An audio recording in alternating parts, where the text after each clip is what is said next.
নমস্কার বন্ধুরা, আমার নতুন আরেকটি রান্নার ভিডিওতে তোমাদের সকলকে জানাই স্বাগত। তো বন্ধুরা, জীবনটা এমনই না, ধোকা খেতে খেতে না মানে কি বলবো, পুরো নিজেই ধোকা হয়ে গেছি। আর ধোকাটাই মনে হয় একমাত্র পিওর, মানে কোনো ভেজাল মুক্ত, কোনো ভেজাল থাকে না। তাই আজকে আমিও তোমাদের সঙ্গে একদম অন্যভাবে ধোকার মতনই ধোকাই রান্না করে দেখাবো, কিন্তু কোনো রকম মানে ধোকাতে যা যা ব্যবহার করি তার অন্যভাবে। ওই জন্য বললাম না ধোকা। তো চলো কিভাবে কি ধোকাটা বানাচ্ছি সেই রকমই তোমাদেরকে শেয়ার করব। তো প্রথমেই এখানে আমি 200 গ্রাম মতন মসুর ডাল ভিজিয়ে রেখেছিলাম। তো এখন এই বেশিক্ষণ না, ঘন্টা দুয়েক মতন ভিজিয়ে রাখলেই হবে। তো এর মধ্যে কিন্তু একদম জল নেই, একদম জল ঝরিয়ে নিয়েছি। এটা এখন এই যে এখানে ঢেলে নিলাম। তো এখন এর মধ্যে দিয়ে দেব এই যে 1 ইঞ্চির মতন আদা আর কয়েক টুকরো রসুন, দিয়ে দেব 4টে কাঁচা লঙ্কা। তো কে কেমন ঝাল খেতে চাও সেই রকম অনুযায়ী কিন্তু দিয়ে দেবে। তো এখন কিন্তু দিয়ে দেব একটু ধনে পাতা। তো এই যে দিয়ে দিলাম। এখন কিন্তু এটাকে একদম পেস্ট করে নেব।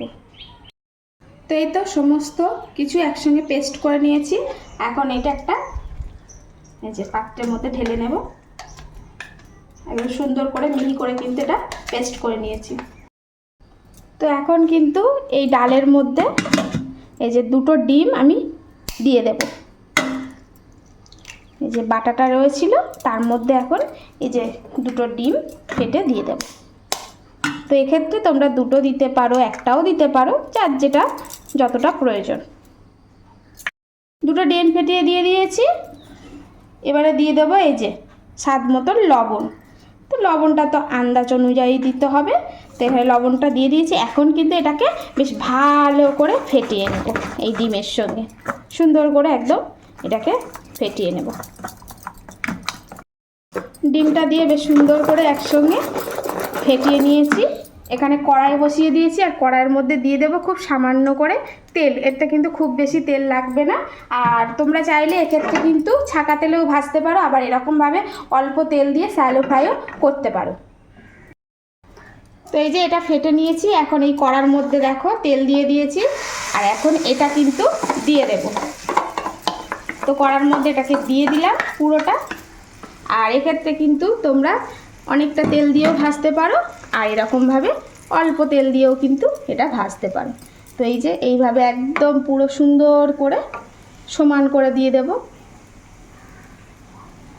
তো এইভাবে রেখে দেব। এটাকে একদম মিডিয়াম আঁচ দিয়ে এটাকে কিন্তু ঢাকা দিয়ে দিতে হবে। তো এটা ঢাকা দিয়ে 3 মিনিটের মতন এরকম রেখে দেব। তো 3 মিনিট মতো এটা ঢেকে দিয়েছিলাম। এখন এটা খুলে নিলাম। আর এই যে পুরো কিন্তু এটা হয়ে গেছে। আর কি সুন্দর ফুলেছে দেখো, দেখছো তো?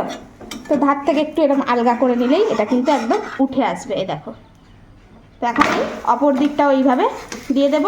এই দিকটায় আবারও 3 মিনিট মতন এইভাবে রেখে ঢাকা দিয়ে দেবো। তো 3 মিনিট মতন অপর দিকটাও দিয়ে দিয়েছিলাম। এখন কিন্তু এটা হয়ে গেছে একদম। এই দেখো। তো এবারে তোমরা কিন্তু এটাকে আর একটু কড়াও ভাজতে পারো, কিন্তু যেহেতু এটা তো আবার গ্রেভি হবে তাই বেশি করার দরকার নেই। এখন এইটাকে এইভাবে তুলে নেব। তো এখন কিন্তু এটাকে আমি একদম ধোকার শেপে কেটে নেব। তো কেউ হচ্ছে এরকম কোনাকুনি কাটতে পারো, যে যেরকম। তো আমি এইভাবে এটাকে কেটে নেব।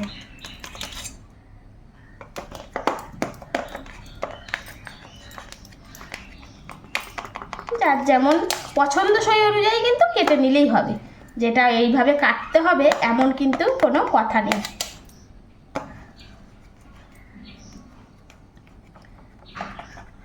ব্যাস, এখন কিন্তু এটাকে আমি এইভাবে টুকরো টুকরো করে কেটে নেব।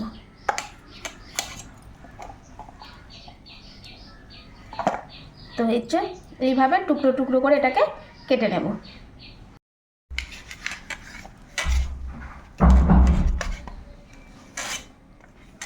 তো এই তো এইগুলো একদম সুন্দর করে এই যে কেটে নিলাম। তো এখানে একটা কড়া বসিয়ে দিয়েছি। এখন কড়ার মধ্যে দিয়ে দেব সরিষার তেল। তো এখন এর মধ্যে দিয়ে দেব 2টো তেজপাতা আর ফোড়নের জন্য দিয়ে দেব গোটা জিরে। এখন কিন্তু দিয়ে দেব কুচিয়ে রাখা পেঁয়াজ। তো পেঁয়াজটা একটু লাল লাল করে ভেজে নিয়েছি। এখন কিন্তু এর মধ্যে দুটো লঙ্কাকে ভেঙে দিয়ে দিয়েছি, আর এই দুটো লঙ্কার সঙ্গেই দিয়ে দেব এখানে একটু আদা রসুন বাটা। তো 1 চামচ মতন আদা রসুন বাটা দিয়ে দিলাম। এখন এটাও একটু এর সঙ্গে ভালো করে কষিয়ে দেব।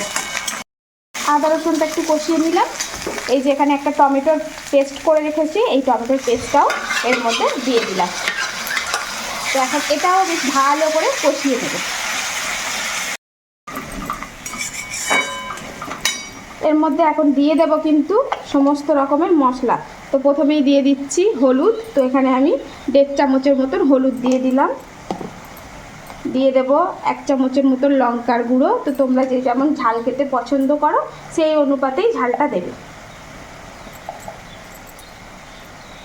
আর দিয়ে দেব এখন কিন্তু এই যে 1/2 চামচের মতন ধনিয়ার গুঁড়ো। তো এখন সমস্ত মশলাগুলো এখন বেশ ভালো করে কষিয়ে নেব। তো মশলাগুলো বেশ ভালো করে কষিয়ে নিয়েছি, আর এখন কিন্তু তেল ছেড়ে এসছে। এখন এই পর্যায়ে দিয়ে দেব স্বাদ মতন লবণ। তো লবণটা দিয়েও আবারও একটু ভালো করে কষিয়ে নেব। সমস্ত মশলা সুন্দর করে কষিয়ে নিয়েছি, আর তেলটা কিন্তু ছেড়ে গেছে। এই পর্যায়ে বুঝতে হবে মশলাটা কিন্তু খুব সুন্দরভাবে কষানো হয়ে গেছে। এখন কিন্তু দিয়ে দিতে হবে পরিমাণ মতন জল। তো এক্ষেত্রে একটু জলটা একটু বেশি দেবে, কারণ ওই যে ধোকাগুলো বানিয়ে রেখেছে ওগুলো দেওয়ার পরে কিন্তু জলটা একটু টেনে নেবে। তো এই যে একদম কিন্তু বলক চলে এসছে, সুন্দরভাবে ফুটছে। এখন কিন্তু এই পর্যায়ে এই যে ধোকাগুলো বানিয়ে রেখেছিলাম এইগুলো কিন্তু এর মধ্যে দিয়ে দেবো একটা একটা করে।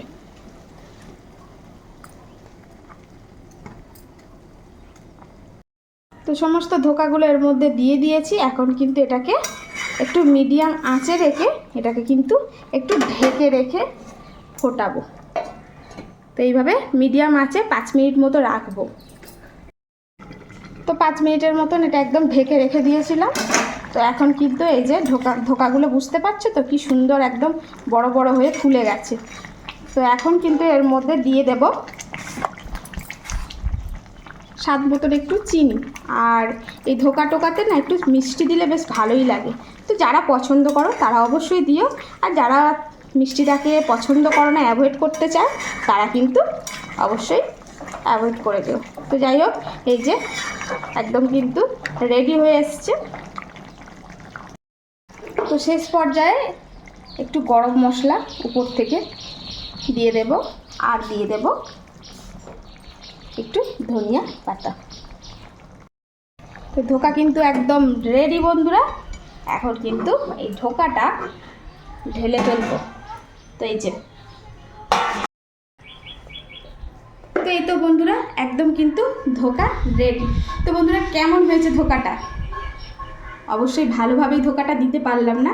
তো এরকম ধোকা কি আগে খেয়েছো? যদি না খেয়ে থাকো অবশ্যই কমেন্টে জানাবে। ভালো লাগলে একটা করে লাভ লাইক শেয়ার দিয়ে দিতে ভুলো না। তো চলো আজকে আসি, দেখা হচ্ছে আমার নতুন কোনো রেসিপি নিয়ে। সবাই ভালো থেকো, সুস্থ থেকো, সাবধান থেকো। অবশ্যই অবশ্যই আমার এই রেসিপিগুলো তোমরা দেখে বাড়িতে ট্রাই করো।